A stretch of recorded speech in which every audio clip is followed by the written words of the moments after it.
طراحی سایت بدون کدنویسی. ما میخوایم توی این جلسه و جلسات بعدی بدون کدنویسی سایت طراحی کنیم. حالا این طراحی سایت رو کجاها انجام میدیم؟ تو چه بستری انجام میدیم؟ ما با وردپرس کار میکنیم. وردپرس چیه؟ وردپرس یه سیستم محتوای متن بازه. متن باز یعنی چی؟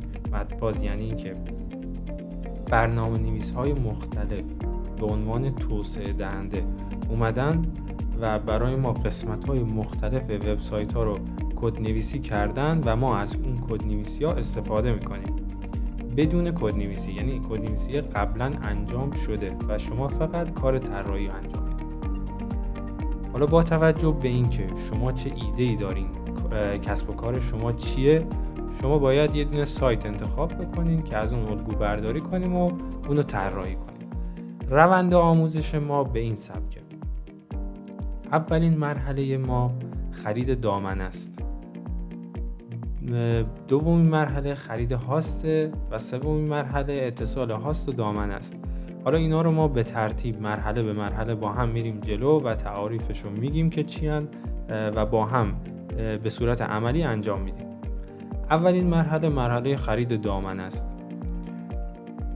دامنه همون آدرس وبسایت ماست که حالا ما باید یه سری چیزا راجع به دامنه بدونیم. گفتیم که دامنه آدرس وبسایت و یه ساختار خاصی داره داخل هر وبسایت. قسمت‌های مختلفی داره که ما زیاد به این قسمت‌ها نمی‌پردازیم. فقط اون چیزی که برای ما مهمه و به صورت عملی باهاش کار داریم نام دامنه است و قسمت مسیر داخلی. نام دامنه مثلا digicala.com، huranish.com، huranish.ir. این پسوندایی که ما میبینیم آخر وبسایت هاست انواع مختلفی داره. مثلا .ir فقط برای ایرانه.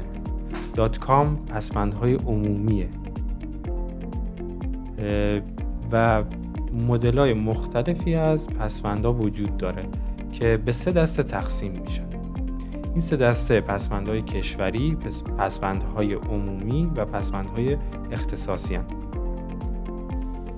پسوندهای کشوری مثل همون داتایاری که برای ایرانه، پسوند عمومی که مثل .com و .org و اینا که میبینیم داخل اغلب وبسایت ها که از همین پسوند عمومی استفاده میکنن، و پسوندهای اختصاصی برای کسایی که با پسوندشون میخوان معرفی بکنن کارشونو.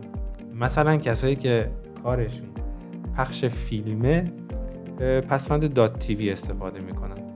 کسایی که کارشون مسافرته پسوند .travel استفاده میکنن.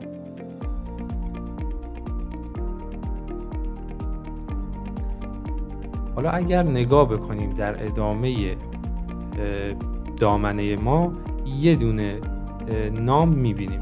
به این نام میگن مسیر داخلی. مسیر داخلی یعنی چی؟ یعنی شما وارد سایت دیجیکالا شدی و رفتی داخل صفحه محصول کفش و اینجا نوشته چی؟ نوشته کفش چرم.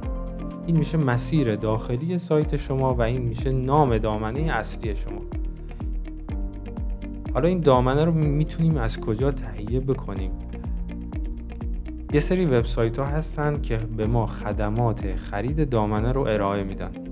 مثلا چی؟ مثلا سایت پارسپک، سایت میهن وب هاست، سایت نت افزار و سایت ایرنیک. این سایت هایی که خدمات فروش دامنه دارن همشون داخلی هن، یعنی برای کشور ایران هن. با توجه به کشوری که شما هستین میتونین از وبسایت های مختلف اینا رو تهیه کنید. ولی یه سایتی به اسم سایت ایرنیک که مرکز ثبت دامنه های کشوری ایرانه فقط دامنه های داتایا رو به ما میفروشه. یعنی شما باید اینجا ثبت نام کنین، اعراض هویت بشین و بعد میتونید دامنه بخرین. دامنه رو چطور میخریم؟ بریم با هم دیگه امتحان کنیم که چطور میتونیم دامنه رو بخریم. ما میریم از سایت ایرنیک. کافیه که شما ثبت نام بکنین، اعراض هویت بشین مثل بقیه جاها، مثل سایتایی که قبلا استفاده کردیم. بریم سایت ایرنیک که با هم دامنه رو تهیه کنیم. اگر بیایم و سرچ کنیم سایت ایرنیک، سایت ایرنیک برای ما میاد. کافیه که وارد بشیم و فرض میکنیم که شما مراحل ثبت نام رو انجام دادین و وارد سایت شدید. اگر بیاین قسمت دامنه ها و ثبت دامنه رو بزنین، یه قسمت برای شما میاد میگه نام دامنه ای که میخواید رو بزنید. ما دامنه ایدیبو رو انتخاب کردیم. اگر بنویسیم ایدیبو و بررسی موجود بودن بزنیم، ببینیم کسی قبل از ما اینو خریده یا نه و چک بکنیم. میگه این دامنه قبلا ثبت شده. اگر شما یه نامی رو بزنید که قبلا ثبت نشده باشه، وارد فرایند خرید میشین و میتونین به راحتی مثل یه محصول این دامنه رو بخرید. بعد از خرید دامنه اگر بیایم قسمت دامنه ها و دامنه های من، میبینین که ما دامنه ایدیبو رو قبلا خریدیم. این شد روند خرید ما از سایت ایرنیک.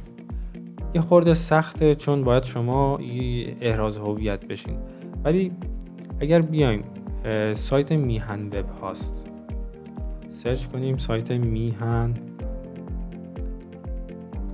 وب هاست و وارد صفحه اصلی بشیم، توی منوی بالا قسمت دامنه ها ثبت دامنه رو بزنیم. مثل همون سایت ایرنیک کافیه که جستجو بکنین چه دامنه‌ای با چه اسمی میخواین، آیا این دامنه ثبت شده یا نه، قابلیت ثبت رو داره یا نه. جستجو میکنیم.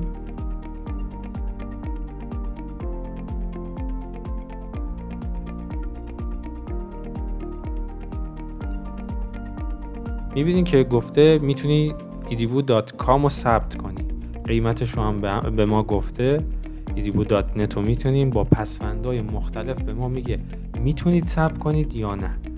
اگر شاید الان اگر یکم ثبت کنیم تا استعلام بگیره، به ما نشون میده که آیا داتایارش رو میتونیم ثبت کنیم یا نه. ما قبلا داتایار رو خریدیم، مطمئنا میگه نمیتونید ثبتش کنید.